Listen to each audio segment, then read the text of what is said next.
Hello, everybody, and indeed, welcome back to U.S. History with Mr. Snyder. Today we are finishing up the 1950s in America, talking about the mass culture that developed, what family life was like, and dissension, as in not everybody agreed with what was going on. Your learning targets today are to talk about consumer spending and why it increased, to discuss post-war changes in family life, to describe the new forms of mass culture, and talk about the arguments in rejection of this culture of conformity, and describe the causes and effects of urban and rural poverty. So during the 1950s, we entered an era of consumerism, and this means large-scale buying of items. We want to have things. A phrase of the day was keeping up with the Joneses, meaning you got to have what the next-door neighbor has. And a lot of this consumerism is on credit. Reasons: because we have a greater median family income, or the average family income rises a lot during this time because we have new technology for creating things, so production costs go down and prices are cheaper. It's also easier to buy things on credit, which we know throughout American history is not a very good idea. Buy now and pay later. And also people bought new home appliances that made labor easier, and new televisions, first in black and white, eventually in color. So women who worked during World War II, most of them quit their jobs and returned to being homemakers, because this was part of the nuclear family that becomes popular during the day because of the nuclear age. One father, one mother, and as many children as they have. That's the normal family. Women must accept their roles as homemakers during this decade, and toward the end of this decade, that forcing homemakers' role upon them will kick off the feminist movement. And of course, how do we care for all of these children we're having during the baby boom? Well, Dr. Benjamin Spock writes a popular child care book. It remains popular for decades. My parents had the Dr. Benjamin Spock book in the 80s, and they wanted advice on how to raise their children. And Dr. Benjamin Spock basically says to spoil them with a lot of love and playtime and toys, and give them whatever they need. And that wasn't always the way that people raise their children, believe it or not. This won't be on the test or anything. I just thought you might find it interesting. This is the age of toys. So Silly Putty, Lego, Matchbox, hula hoops, Barbie, Etch-a-Sketch, Ken, or Barbie's girlfriend, and the Slip and Slide are all introduced around this time. Here's some pictures of that stuff.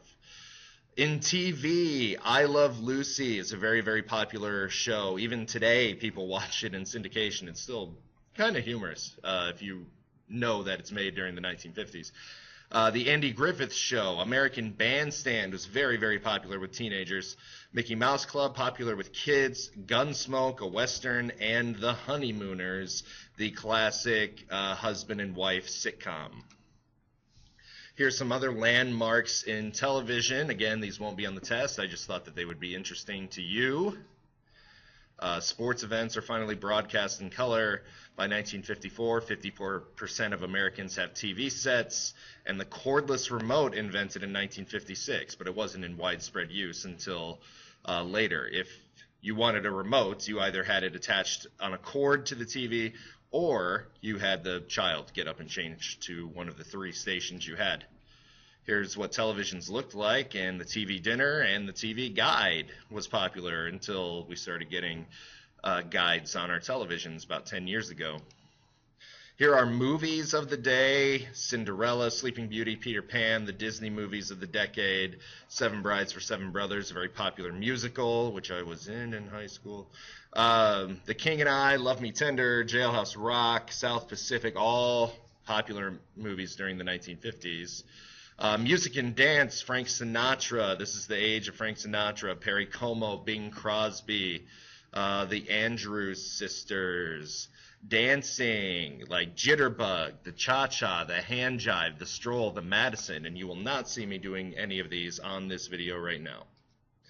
Inventions and discoveries during the 1950s, things that make our life easier. And here's some pictures of that stuff. New kind of music, rock and roll, becomes very, very popular in the 1950s, draws upon African American blues music. So if whites steal jazz, whites then steal rock and roll. Later on, whites will steal rap.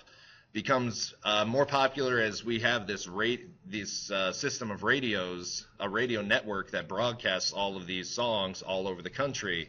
Elvis Presley makes it very popular with the ladies and unpopular with parents because of his gyrating hips. A lot of television broadcasts would only show him from the waist up. And the Beatles invade America in the next decade and become rock stars. Just celebrated the 50th anniversary of that not too long ago. 1704 is about dissent and discontent because not everybody prospers during this time. Minorities don't have access to move out to the suburbs and have this 1950s lifestyle that whites do.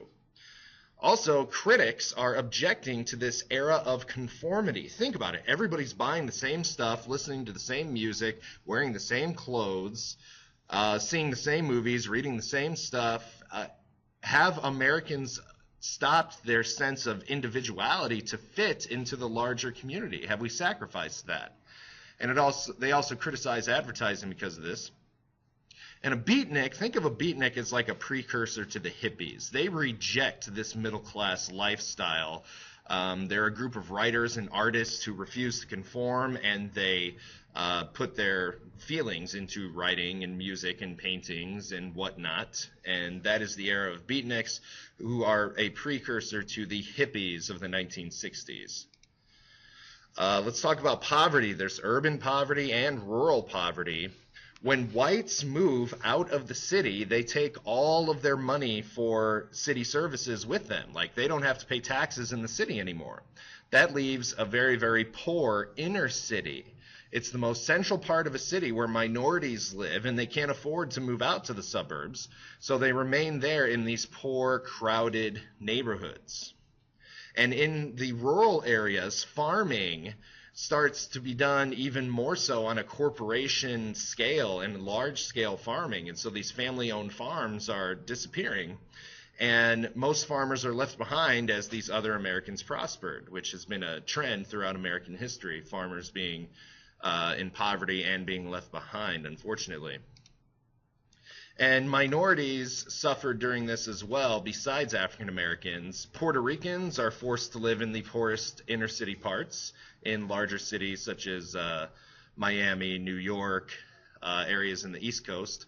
Mexicans, these braceros that came through the bracero program, are cheated and exploited by their employers. It's really not a fair deal for them. And Native Americans are subject to the termination policy, which seeks to end the tribal system and relocate Native Americans to cities. So that's not good for anybody. And so that's a quick look at the 1950s lifestyle, the good and the bad. Make sure to fill out your learning targets, and I'll see you later. Bye-bye.